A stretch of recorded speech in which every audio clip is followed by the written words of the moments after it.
Hello there everybody, this is Alex from Hardcorian Guides, being my guide for Ninja Gaiden Sigma 2 on Master Ninja difficulty. Today we're doing Chapter 5, the Shrine-Maiden's Battle. Oh boy, we get to play Momoji. This is the first of the three girls, and they only have like one level each.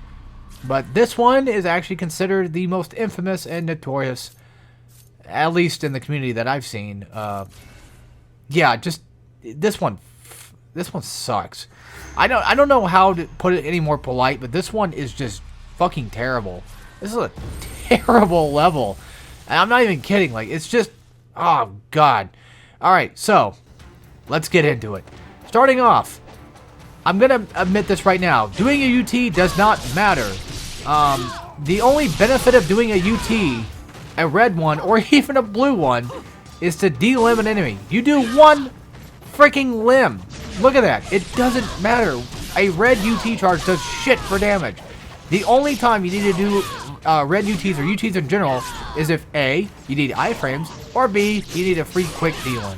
So, other than that, just go for regular standard light attacks or even heavy attacks. It doesn't really matter. De-limb the assholes and kill them. So, up here, halfway across the bridge, aim in for that guy. Basically, the guy that's on the stairs. He's the bow guy. Either de-limb his ass or full-on kill him. He takes, like, I think, like 4 bow shots to take out. He's not hard, but he's just there and annoying. You have plenty of time to kill him. Even if these assholes are throwing shurikens at you, it doesn't really matter. So, always go for D-limbs. That's the most important part of this.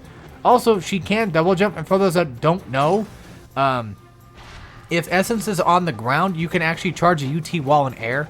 It's a pretty okay escape route, but it's not what I would guarantee doing.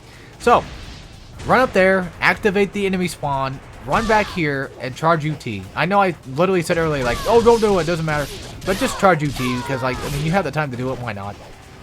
Counter attacks, she can also counter, and I think she can actually counter the Tengu brothers, but I don't recommend counter the Tengu brothers. Unless you're confident, and unless you're skilled enough, or unless you know how to do it properly, which basically comes with being skilled with it, and doing it properly, and all that other stuff. Kind of just being I'm being redundant, damn it. Alright, so anyway, yeah. Just fuck these guys. So, next part right here, stand to this corner, and make sure you're aiming pretty much where I'm aiming at, and just shoot these guys. Now, sometimes they'll actually walk in front of each other, and you can actually get 2 hits at once. So, the key with this is, they won't actually aggro. They won't shoot you down. This level is fucking broken.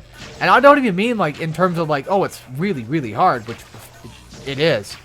I'm talking about, like, just straight up, it's just absolutely just fucking dog shit broken. And you'll see me break it near the end. So, yeah, fuck this level. It sucks ass. I never want to do it again. I had to do this twice. Like, no, I don't even mean, like, I died, like, twice. Oh, wow, I died, like, twice. No, I'm talking, like, I played Master Ninja mode fucking twice for Sigma. For this crap. So, lucky you. You get to hear me bitch. Anyway, mages will spawn. You typically start off with 2 Nimpo in this. I don't know why. They're dicks, okay? I don't know why Team Ninja did that to you. I just don't know, okay? Sometimes you get Nimpo, sometimes you don't. But typically you start off with 2 Nimpo. So, just waste it both on their ass. Just go for the mages. Just kill them with Nimpo because they're just fucking flat-out dicks. They are the epitome of the worst. They are just, they're god-awful. They're god-awful. So you wipe them out. You can actually stand in that corner and after you've killed all the bow guys, the archers, you can just keep shooting the maze guy. I recommend not doing it because, I mean, sometimes you just can't get the head off, but if you can, go for it. So this is the first Tengu brother. This is the blue one. You don't have to fully kill him. You just gotta knock him down to like 75 health. Whenever he's doing that jumping slam attack, whenever he lands on the ground, that's a good time to like do a quick 1 strike. But for these assholes, block, dodge, that combo, like you have to learn these combos. You have to learn these attacks. You need to learn these attack patterns because if you don't, you will be fucked. And I mean it. I mean it. F-U-C-K-T. Fucked. You will be fucked in the ass. That right there, that is the... oh man, that's flashback shit right there. So, he has a... It's telegraphed. All his attacks are telegraphed. And after you fight this bitch 50 or so times, which you probably will, you'll start to learn that he has a grab attack. And, oh man, It's insta-kill. And I'm not kidding you. I'm not dicking around. It is insta-kill. You do not want to get grabbed. Because if you get grabbed, you're starting this entire level over and over and over again. So what I'm doing here is I think I'm just doing basic triangle attacks. No input. I think I'm just doing regular, like, just one singular triangle attack after I dodge every time. Dodge to the left of his weapon. Well, actually, no. Dodge to the right. But basically, the key trick here is getting behind him so you can do a nice little swipe. There is a way you can actually do more than, like, one attack. Like, sometimes he gets knocked back, like, well, not like this, but sometimes he gets knocked back on his ass. And then after that, you can do, like, a good 3 or 4 hit combo. Just, if you can get it out, that's great. But if you're scared like I was, I wouldn't bother with it. But that fight sucks. After this, confidence overload. Here we go. So yeah, you get that first checkpoint, breathe a sigh of relief. Take these assholes out. They don't even deserve to get stepped on. Just fucking kill them. Like, you know, they don't deserve your time or patience. Because you just killed one of the Tengu brothers. Well, you knocked his ass out. I mean, Ryu's the one that actually has to kill him. We'll get to them later. They show up quite often. The Tengu brothers are actually some of my favorite boss fights, but god damn do they suck. Especially in Momoji's. Oh boy. So yeah, after you clear out the fiends, the winged fiends, run back, save your game, easy peasy.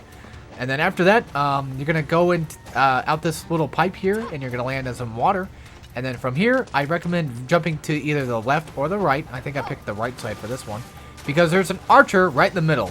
You want to be behind these walls. Take out these 3 guys however you like. Whether it be UT, whether it be, you know, just regular standard, you know, attacks, heavy attacks, D-limbs. Of course, you know, they're great. I recommend not using Nimpo.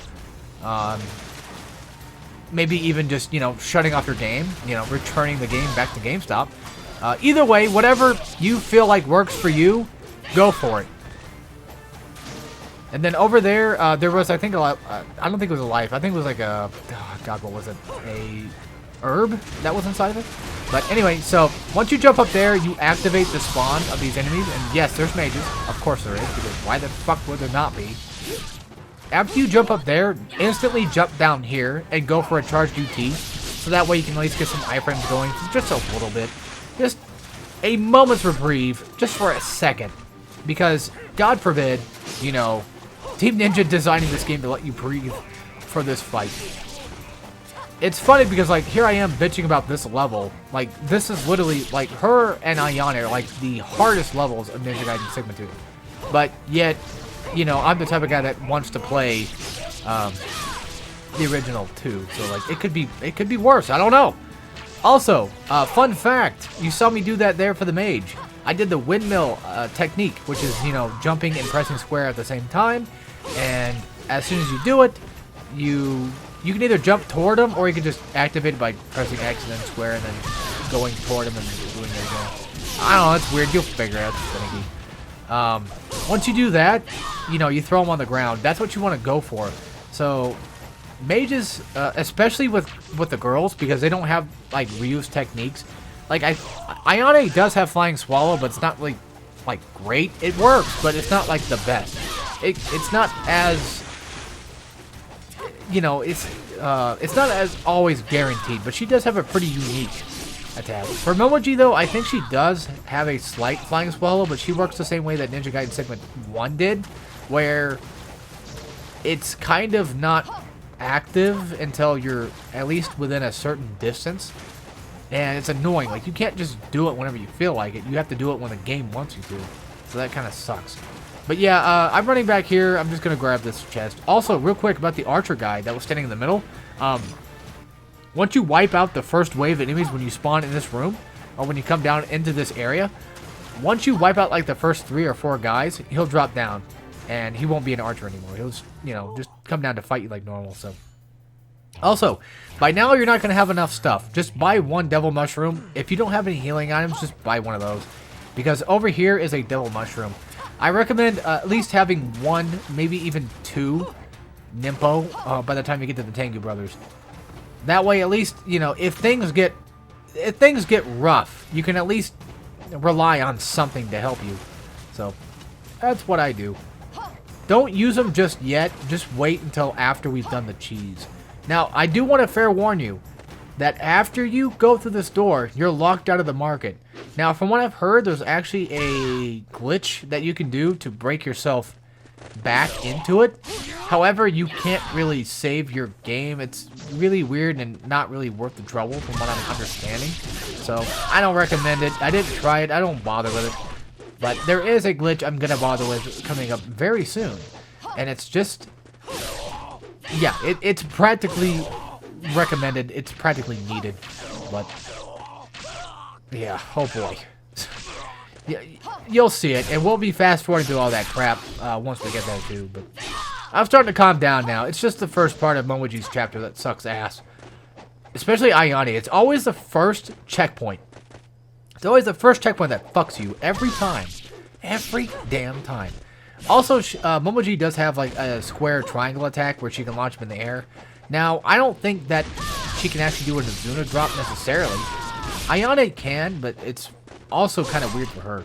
But for these guys right here, just typical reuse stuff. You know, like what he does. Just, you know, UT, D-Lem, and then go for the OT. So, or just, you know, do this. Try, you know, knock him in the air. Knock him around. If you have like one guy, you can just fuck with him. You can just fiddle with him. It's no big deal. So, come up here, and as soon as you walk through these gates, and you land right on like where these lights are shining, that's where you want to jump back and then jump right through that door. And from now on, we're just going to be spamming the shoot button. So, yeah, just stand out here, start shooting these assholes, and they typically do start dropping Nimbo, and I think it might actually be true that shooting them does drop Nimbo. Now, every once in a while, a mage will pop out. Go ham on his ass. Don't stop for nothing. These guys right here can't do shit. Oh, man, my computer's breathing heavy. Oh, man. And I thought I was fat. Yeah, I think the only reason my computer is acting up right now is because I'm fast forwarding. It's probably taking up so much energy for it to do that. But yeah, I have to fast forward this because it takes too damn long. This was like a good like solid 5 minutes or so of just this shit. And hell, I had one part where like one of them just wouldn't even spawn. I thought I was stuck. I thought I was screwed. Also, I recommend not saving the game just in case. Your game will basically be fine either way. So, because like once you get inside the boss room, you have to fight the boss. You pretty much get a free checkpoint. So, as soon as you get in here, you don't have the Nimpo. You can save it for whenever you feel like it. But as you saw there, Nimpo does a lot of good damage. So, it doesn't really technically matter which one you go for. I always go for the red one because that's the one that's typically locked onto first. And what you want to do is you just want to do what you did with the original Tengu brother. And just, you know, block, dodge, go for the back, and then once you go for the back, hit him. So just go for, you know, really petty shots. And keep your eyes wide open for those grabs. They're not impossible to telegraph after you've, you know, died, I don't know how many freaking times. Once you've actually got it ingrained in your brain that, you know, you're going to get grabbed, that's when you know how to avoid them. Of course, you know, avoiding them is just as simple as just dodging left or right, that type of thing. If you do jump and they go for a grab, they can't grab you in air, but they can do damage, so do be careful of that. Yeah, but yeah, most of this is just relatively the same thing. Just focus on one. The other guy won't fuck with you too much. And if you can get a decent combo on one of them, then go for it. Now, typically when one Tengu brother dies, they drop, for the most part, they always drop like a blue essence. I've never seen them drop anything else besides blue, but that could just be because they take so much damage. Also, when they're doing that foot kick combo, they're going to go for a spin kick at the very end of it, and that's the one you want to... You just want to avoid the entire combo. That's the main trick with these assholes, is you want to just wait for them to finish their combo and then go right for it. Now, I don't know if they actually have revenge status, where basically if you attack them too much, they just, you know, do something more painful to you. I think that's a thing in Indie Game, I'm not sure, but... Either way, you know, always keep your guard up, always keep dodging, and always going for the back. Whenever they're doing that jump attack, that's great. I love when they're doing that, because that means they can't do anything else besides that. So, there you go. That's the Tengu Brothers. Learn from my mistakes. Learn from my success. Learn from my victories. Remember to live, laugh, and love. And I have nothing else I can say. So, as always, take care, everybody.